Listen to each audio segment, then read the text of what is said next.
Celui qui crache à l'air, charqui sur sa bec. Bonjour à tous, aujourd'hui on va apprendre comment importer un module et surtout comment s'en servir. Alors première question, vous allez me dire, bah ouais mais c'est quoi un module? Un module, c'est un fichier Python, donc avec une extension .py, qui peut contenir un tas de trucs. Par exemple des classes, des objets, des variables, des fonctions et même du script. Lorsqu'on installe Python, il y a tout un tas de modules qui sont déjà intégrés. Pour s'en servir, il faut les importer. On écrit import. Et pour avoir la liste de tous ces modules, il suffit de faire CTRL espace. Voilà, il y en a un bon paquet. On va importer pour notre exemple le module math. Et puis on va se faire un petit programme tout simple, un algorithme qui nous demande un nombre et qui en donne la racine carrée. Alors on l'a vu dans la vidéo précédente, pour demander un nombre, j'utilise la fonction input. Et je voudrais que ce soit un nombre réel, je vais utiliser la fonction float qui permet de transformer un string en nombre réel. J'écris x égale float input, donne-moi un nombre. X sera donc un nombre réel de type float. Pour trouver la racine carrée, je vais créer une autre variable que je vais appeler résultat. Résultat égale, et c'est là que ça devient intéressant, j'écris math, point, et là j'ai toutes les fonctions qui se trouvent dans le module math. Alors celle qui m'intéresse, c'est la fonction racine carrée. On voit que on a l'aide aussi qui correspond. Elle se nomme sqrt. Donc math.sqrt de x. Et ensuite, je mets print le résultat et virgule résultat. Voyons ce que ça donne. Donne-moi un nombre, 11. Ok, le résultat est 3,3, etc., etc. Ça marche. Bon, ça, c'est une première façon. Elle est bien, elle est nette, elle est carrée. Elle a un petit défaut, c'est qu'à chaque fois, on est obligé d'écrire math. Alors, pour aller plus vite, on peut créer un alias. Il suffit de mettre import math as grand M majuscule, par exemple. Et à la place de mettre math, eh bien, on met M point majuscule. Voilà, et ça marche pareil. Donne-moi un nombre. On va mettre 12 cette fois-ci. Ok. Troisième façon, si on a à se servir que de la fonction racine carrée, on peut aussi faire ceci. On écrit from math import sqrt. Et là, du coup, on met directement résultat égale sqrt de x. Allons-y, 13, ok, ça roule. Quatrième façon, on peut aussi importer toutes les fonctions d'un coup. Il suffit de mettre import étoile. Et là, si on lance, ben ça marche aussi. Vous allez me dire pourquoi on fait pas ça à chaque fois, c'est quand même plus simple. Ben oui, mais non. Il y a quand même quelques inconvénients. Premier énorme inconvénient, il y a des milliers de modules que l'on peut télécharger et utiliser sur Python. Il y a donc des millions de fonctions. Et du coup, on peut se trouver dans une situation où une fonction d'un module peut avoir le même nom qu'une de nos propres fonctions. Alors, deux fonctions avec le même nom, ça le fait pas. Alors, rien que cet argument fait que moi, personnellement, je préfère largement la solution précédente. Import math as m.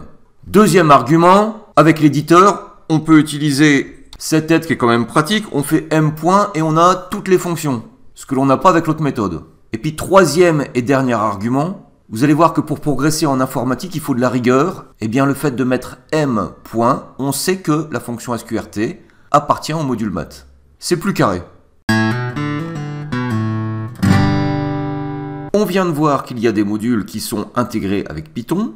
On en trouve plein dans la librairie standard. On peut en trouver des milliers sur Internet. Mais on peut aussi créer ses propres modules. Et ça, quand on se lance dans des algorithmes un peu plus complexes, ça peut être super intéressant. Pour deux raisons. Première raison, ça structure le programme.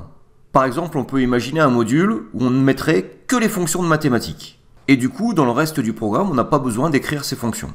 Deuxième raison, ces mêmes fonctions mathématiques, on pourra les utiliser dans plein de programmes différents.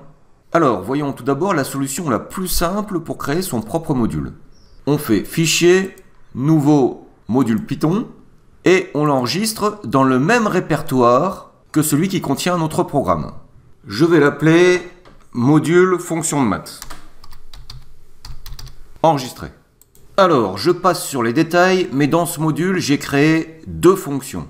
On les voit dans l'explorateur de code, la fonction racine plus 2, la fonction racine moins 2. On verra dans une prochaine vidéo comment se servir des fonctions, mais en gros, on voit bien ce que ça fait. La première fonction retourne la racine carrée d'un nombre et ajoute 2. Et la deuxième fonction, elle va calculer la racine carrée et on va enlever 2. Voilà. Je retourne dans mon programme principal.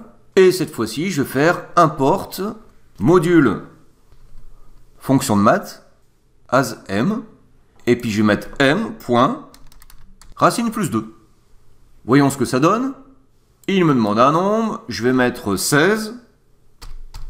Et ça me sort racine carrée de 16 plus 2, ça fait bien 6. Ça roule. Le petit problème, c'est que ce module, j'ai dû le mettre dans le même répertoire que mon programme. Et ça, c'est un petit peu pénible. Si je veux m'en servir dans un autre programme, ça va devenir compliqué. Deux nouvelles notions, la notion de package et de bibliothèque. Un package, c'est un répertoire dans lequel on peut mettre d'autres packages, qui seraient alors des sous-packages, ou des modules. On peut avoir plusieurs packages qui sont contenus dans un package principal qui correspond à une bibliothèque. Alors voyons comment je vais organiser mes modules. Je vais dans l'explorateur.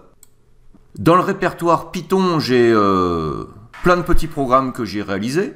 Et j'ai créé un répertoire qui s'appelle ma bibliothèque à moi. C'est donc le package principal. Je l'ouvre. Dedans, j'ai un package pour mes modules d'animation. Je peux aller voir, j'en ai un dedans. J'ai un package pour mes modules de graphisme. Un package pour les modules de maths dans lequel j'ai copié le module que l'on vient de réaliser, et un package pour un module de texte. Le problème, c'est que maintenant que j'ai déplacé mon module fonction de maths dans cette bibliothèque, voilà ce qui se passe quand je lance. Il ne trouve pas le module fonction de maths. C'est là que je dois vous parler du path Python. Alors, pour vous montrer, j'importe le module 6, et je fais print 6.path. Ça va me permettre de voir le path Python. Je lance, et je vois que ça m'affiche plein d'adresses, qui sont en fait les chemins où EduPython va aller chercher les modules. Alors, je retrouve bien l'adresse du répertoire J'apprends les modules dans lequel j'ai mis mon programme. C'est la raison pour laquelle, si on met le module dans le même répertoire que son programme, ça marche. J'en vois d'autres, mais j'ai pas le répertoire dans lequel il y a ma bibliothèque. Il suffit que je l'ajoute. J'utilise la fonction 6.paths.insert. Je mets l'adresse de ma bibliothèque dans laquelle se trouvent tous mes packages. À noter la façon de noter les adresses dans Python. Il faut mettre un double anti-slash. Je lance, et cette fois-ci, on voit bien que dans le path Python apparaît l'adresse de ma bibliothèque. Il me suffit de coller ces deux premières lignes dans mon programme principal. Voilà, c'est fait. Et là, attention, je dois préciser que le module fonction de maths se trouve dans le package maths. Alors ça se fait de la façon suivante. On tape package maths, point module fonction de maths. Je lance, donne-moi un nombre, 16, et il me sort bien 6. Super. Mon programme est bien capable d'aller chercher un module dans ma bibliothèque. Bon, je sais pas vous, mais moi je vais aller me boire un petit café. À bientôt.